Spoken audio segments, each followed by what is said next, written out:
Hello students, I am discussing the class 11 paper format. It is going to help you to know the type of questions which you will face in the examination.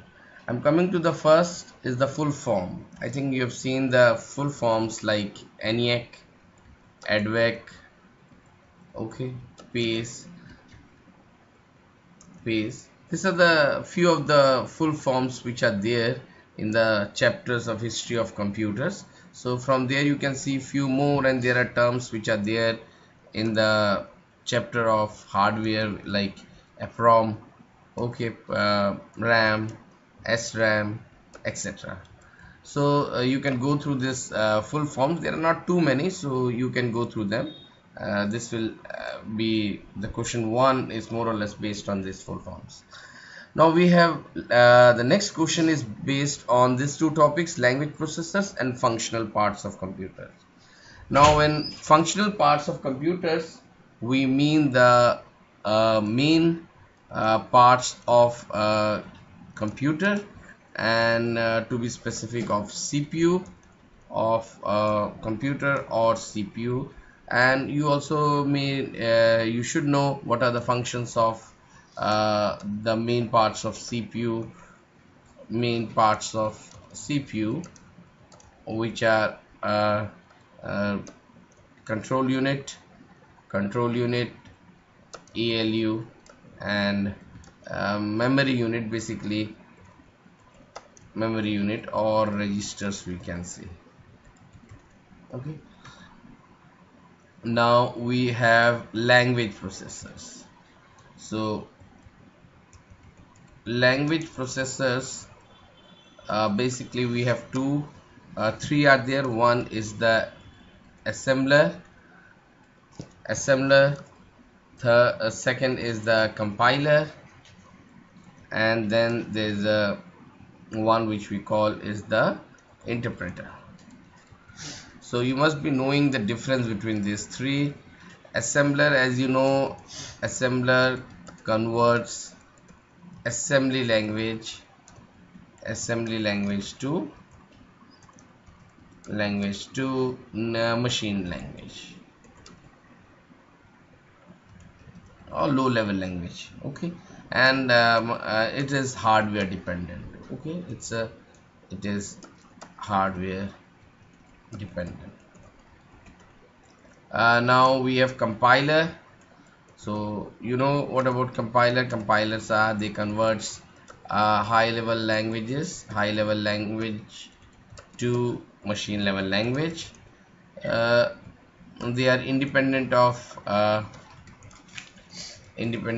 of hardware, and first thing, they compile the entire program at one go, okay. So interpreter, the same thing, it converts high level language to uh, machine level language line by line, okay. So you can say it's go by at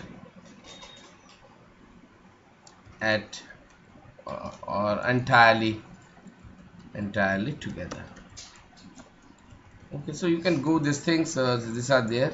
And beside this, when we are coming to, there are different types of software are there, so you must go through the types of software. So in this, the software, we have application packages, applications, program softwares.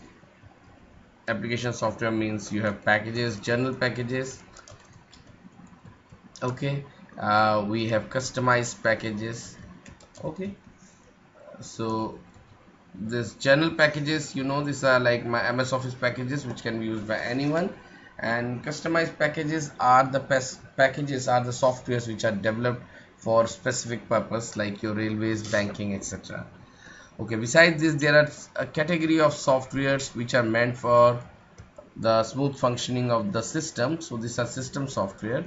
So in this, we have the operating system, we have utility softwares, okay. and we have device drivers, and even we call the firmware.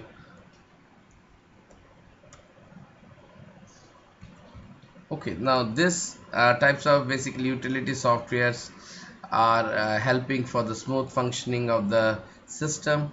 Okay, antivirus, disk compression softwares and all this, and device drivers are basically for all the input output devices which are connected. So to use them and to configure them, you need device drivers. Okay, firmware is a sort of a hardware which is implementing a software. Okay, so a software can be totally implemented into a hardware. So this comes the firmware. Now we have a generation of computers. So generation you can study from all the first to uh, fifth generation of computers. Okay, so first generation there are vacuum tubes, speed, low speed, more heat. Second generation transistors. Third generation they have the ICs. Fourth generation they have the microprocessors, and the fifth generation we have the important which we call is the new technology, which is artificial intelligence. So these are the you can see the artificial is intelligence, and there are multiple processors like dual core. The core is now divided into multiple units. Okay, so that's maybe we are going for the multiple processors in a system. Now types of computers, we know the if we go for the types of computer, we have mini computers, microcomputers, we have mainframe, then we have the supercomputers, or maybe the embedded computers. Now these are the computers which are like when we go to the microcomputers, which are the portable computers, the desktop, notepad, tablets which we are using. Mostly they are single user system, but they have a features like multitasking, which enables you to run multiple applications.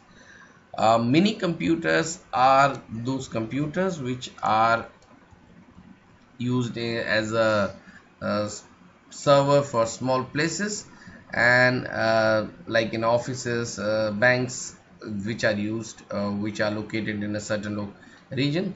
Okay, certain places local, it's not for too many computers, though they are provided, like in our school, if a system server is there, so we can fall under the category of mini computers.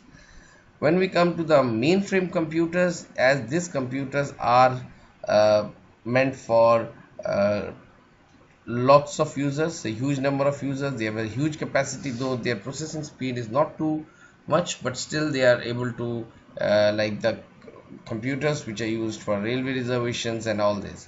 Supercomputer, as they are the super fast computers, especially for very complex and fast calculations we can do. They use artificial intelligence, they use parallel processing for doing tasks. They are basically for uh, all sorts of weather forecasting, all operations where we need a lot of complex operations are there, we need speed, so there it is there.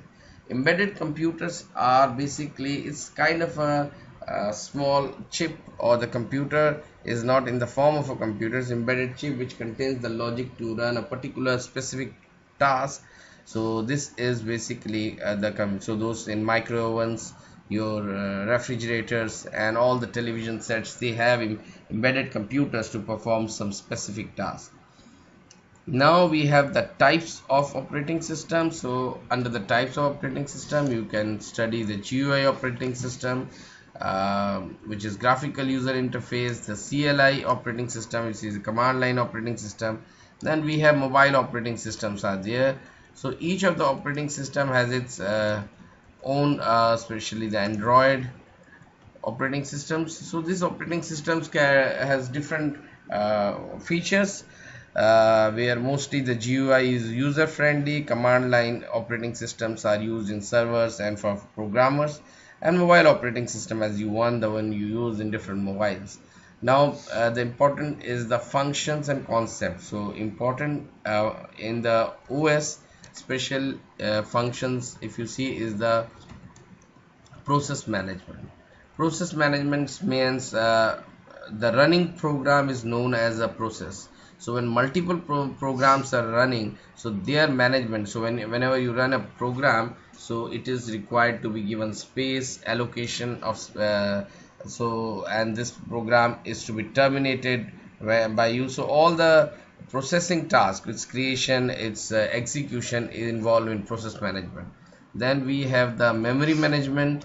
Memory management is the allocation of the primary memory, that is your RAM, to the different processor, different programs you're running. So this memory involves the memory management. So the file management is required to the files which are stored in different in your hard disk. So how those files can be mapped and seen by you. So this is file management. So creation of file, deletion of file, copies, creating folders, and all this comes under file management. Then we have input output management. Input output management means the all the devices which are there, input output devices, their management. So basically using a control panel you are getting all the features of configuration. So this is all done through the operating system provides you this feature too. And finally you can think of the security, which is also provided by the operating system by giving user accounts, authentication service, etc.